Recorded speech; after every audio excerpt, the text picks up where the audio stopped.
con 21 días en el cargo, fue removido el general en situación de retiro, Hugo Vegaso. Asume el viceministro del Interior, asume otro general de la policía, el general José Zapata, lo que significa que asume un vice que, por ejemplo, venía de la gestión de Vicente Tiburcio. Okay.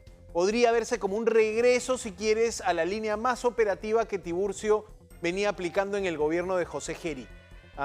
El cambio se da en un contexto en el que el nuevo o el exministro, el ministro saliente, se estaba reuniendo con otros exministros del Interior para definir una estrategia. Después te voy a contar porque lo dijo alguien que estuvo reunido con el ahora exministro.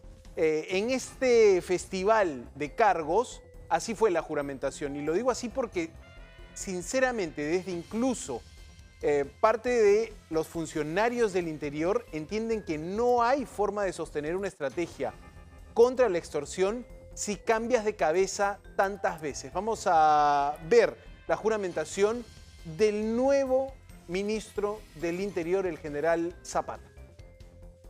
Don José Mercedes Zapata Morante, ¿jura usted por Dios y el Perú desempeñar leal y fielmente el cargo de ministro de Estado en el despacho del Interior del gabinete ministerial que le confío?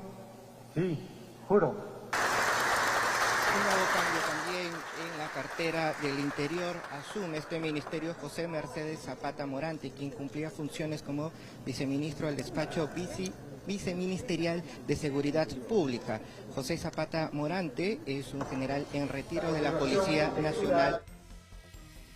Ahí está el cambio, ahí está básicamente el ascenso de un viceministro al cargo de ministro del Interior. La pregunta sería, ¿por qué sacaste al general Hugo Vegaso? ¿Qué razón había para sacar al general Hugo Vegaso a 21 días de haberlo designado? Bueno, el presidente Balcázar ha comentado que desde el Congreso le pidieron darle más énfasis al tema de seguridad ciudadana. En otras palabras, desde el Congreso le bajaron, digamos, el dedo al ministro del Interior, Hugo Vegaso, y por eso se da este ascenso, una promoción, una falta de cuadros también, porque lo que hemos visto es que varios viceministros han asumido carteras titulares y tiene eso, un gobierno de parches, de remiendos, ¿no? Un gobierno que sin cuadros políticos echa mano de técnicos que realmente no sé si te están respondiendo a una política clara, a una línea clara de gestión. Por eso muchos hablan también de una improvisación en esta conformación, y cuando vamos a las razones de por qué el presidente cambió de gabinete, allí lo que aparece en primer orden es muchísima presión del Parlamento, ¿no? Pero quiero contarte esto. Ayer, quien hasta ayer era ministro del Interior, Hugo Vegaso, se reunía con otros ministros del Interior para encontrar alguna solución.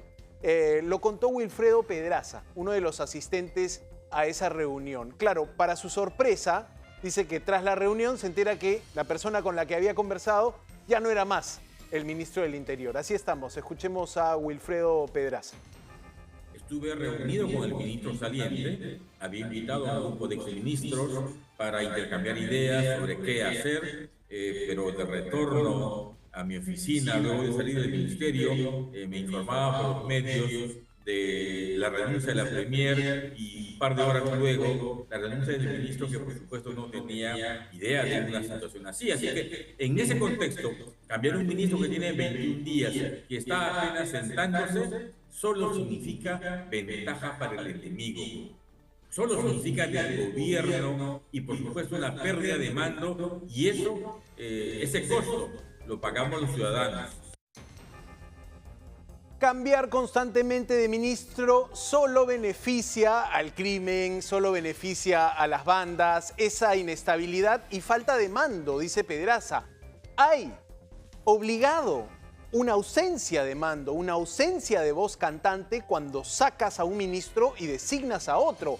Que el ministro se siente en el cargo es algo que te demora segundos, pero que realmente asuma las riendas del ministerio es algo que te puede tomar varias semanas, desde conformar su propio equipo de asesores hasta dar sus primeras decisiones oficiales vía decretos, vía resoluciones ministeriales, etc. Entonces, no es una cosa así de sencilla cambiar de ministro, y creo que en el interior es donde se sigue viendo este patrón de inestabilidad.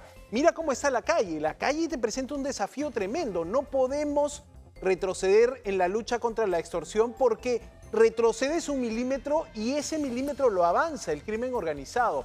Estamos viendo lo que le cuesta al gobierno peruano lidiar con este fenómeno de la extorsión y el sicariato, y te lo están contando los protagonistas. Te están diciendo, me reuní en la mañana, estoy hablando con quien supuestamente manda en la seguridad ciudadana en el país, termino la reunión y resulta que ya no está él en el cargo, ¿no? Un testimonio de Wilfredo Pedraza, que además decía, excelente que tomen en cuenta la palabra de otras personas que pasaron por ese cargo.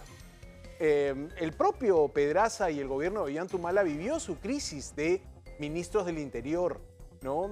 6 designaciones, pues se quedaron cortísimos. Esa fue una época criticada, pero a la luz de lo que tenemos hoy, pues absolutamente superado ese número de 6 ministros del Interior en un quinquenio, ¿no? Que ya en ese entonces se veía como, oye, hay problemas en la gestión, hay alta rotación, estamos mucho peor.